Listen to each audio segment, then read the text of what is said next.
सभी मेरी सम्मानित मेरे साथियों, युवा साथियों,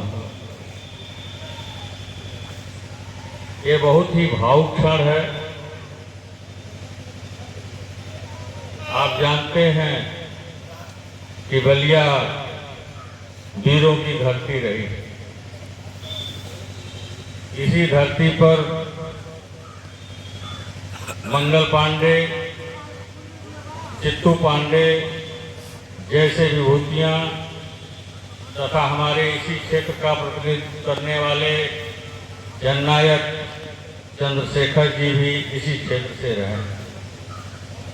मुझे प्रेरित करने वाले राजनीति में तथा मैं उन्हें एक तरह से गुरु ही मानूं, समाजवादी पुरोधा एवं गरीबों के मसीहा सागानंद अंचल जी की भी यह धरती, जहां पर मैंने इसको अपनी कर्मभूमि बनाया है। मित्रों, कुश्ती जो एक ओलंपिक में महत्वपूर्ण स्थान रखती है,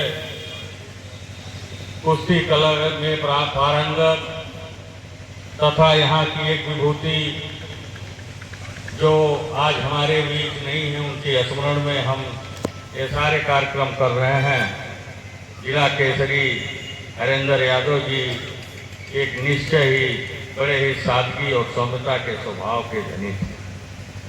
उनका पूरा जीवन गरीबों के प्रति समर्पित था।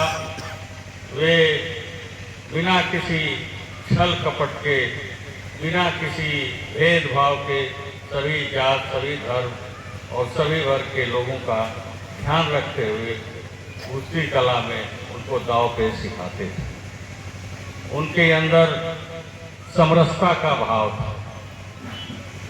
वह समरसता आज उन्हें वह स्तर प्रदान करती है, वे हमारे लिए अमरत्व को प्राप्त किए।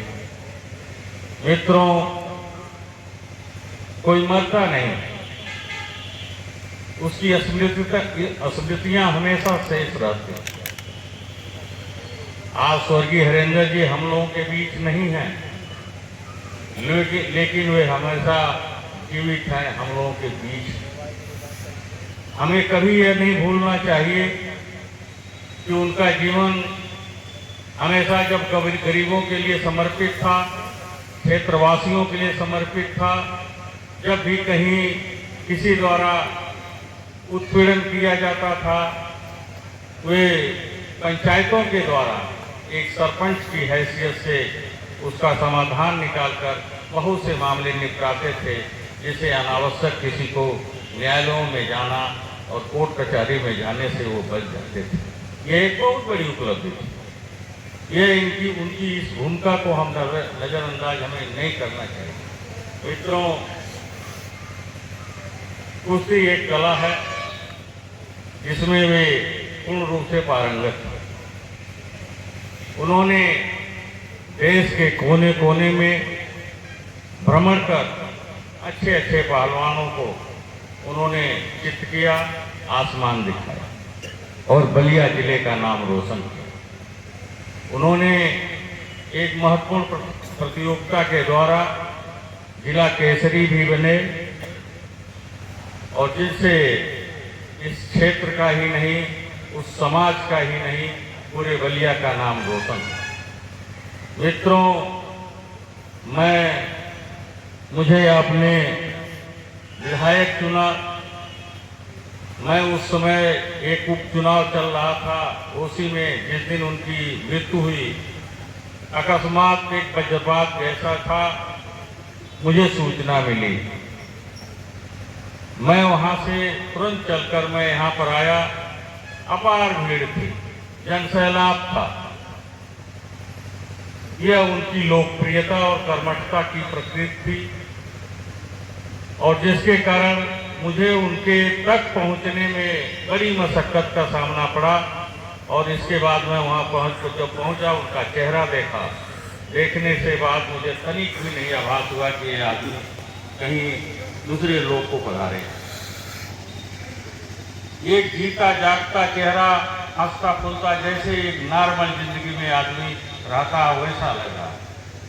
उसी समय मैंने प्रण किया ये एक सामान्य व्यक्ति नहीं, इनके लिए जो कुछ भी योगदान किया जाए वो हम लोगों के लिए कम है।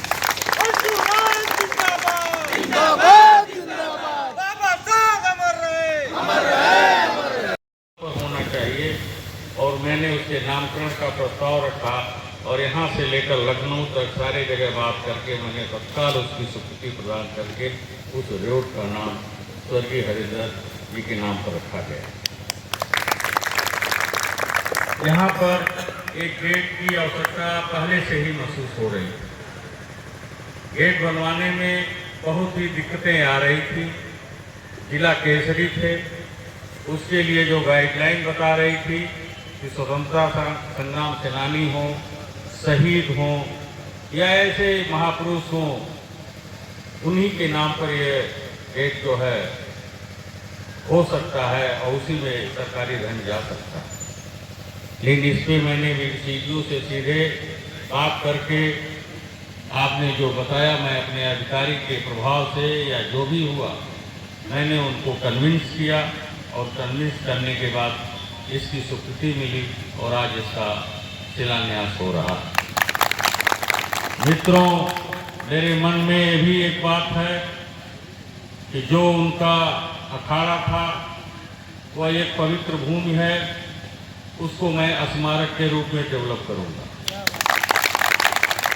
वहाँ पर परिवार मुझे पूरा साथ दे, जो भी होगा कोशिश करूंगा, विधायक जी से जैसे भी हो उसको कोशिश किया जाएगा कि एक अच्छा स्वरूप मिले और वहाँ पर कोई भी अगर कुश्ती और ये भी परंपरा जो है चलती रहनी चाहिए, ये मिटना नहीं चाहिए।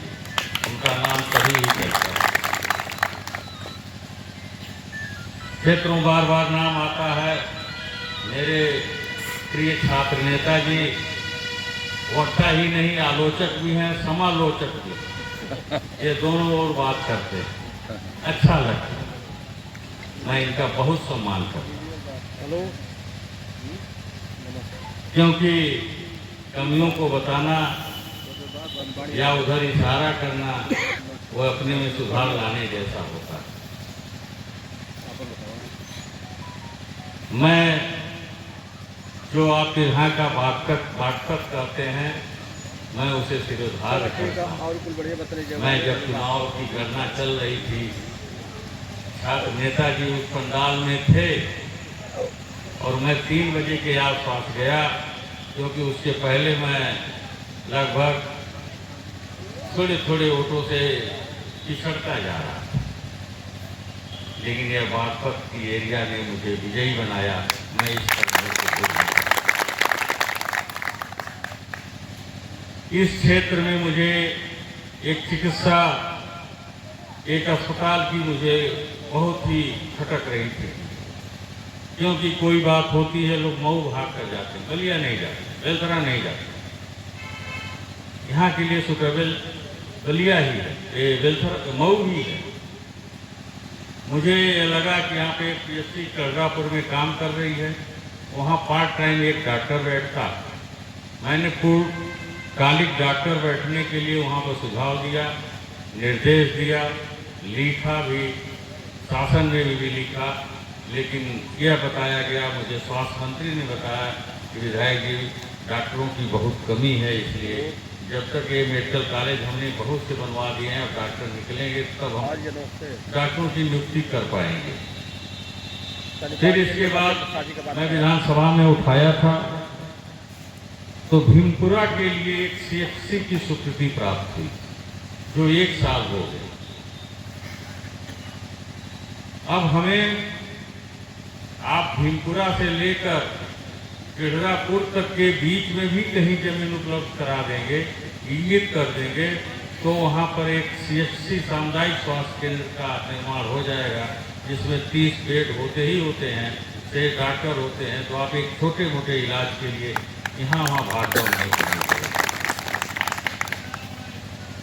इसके साथ ही बहुत सामयिक बात हमारे सहयोगी राज बहादुर जी ने उठाया। मैं करीब 3 से 4 बार विधानसभा में जब गठबंधन में था तो उठाया था, बीच में भी उठाया, और जयप्रकाश यादव यहाँ पर मौजूद हैं। अभी 8 दिन हुआ, 9 दिन हुआ जब विधानसभा का सत्र समाप्त हुआ है।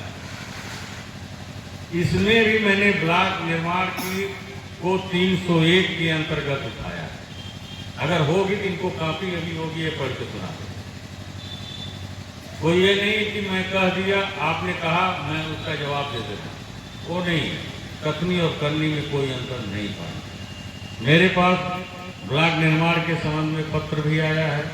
उसमें यही लिखा गया है कि कुछ इसके साथ साथ 29 ब्लॉक ऐसे हैं जिनका परिचालन रोका गया है। भीमपुरा ब्लॉक निरस्त नहीं किया गया, प्रक्रियाधीन है। ये जवाब मेरे पास आया। इसको निरस्त नहीं है, प्रक्रियाधीन है। ये सरकार की मंशा है, सरकार की पॉलिसी है। अब उसमें हमारा आपका कोई बस नहीं चल सकता। बस जब ही चल सकता है जब आप परिवर्तन की दिशा में जाएंगे। वो समय का इंतजार है। मित्रों, रेखा खींची जा चुकी है। मैं अभी पिछले दिनों यहाँ पर कुछ बोला हूँ। मेरे साथ कोई पीला गमछाधारी नहीं। मैंने इशारा किया कि रेखा खींची जा चुकी है, परिणाम जो भी आगे आए, लेकिन कोई बात नहीं। मैं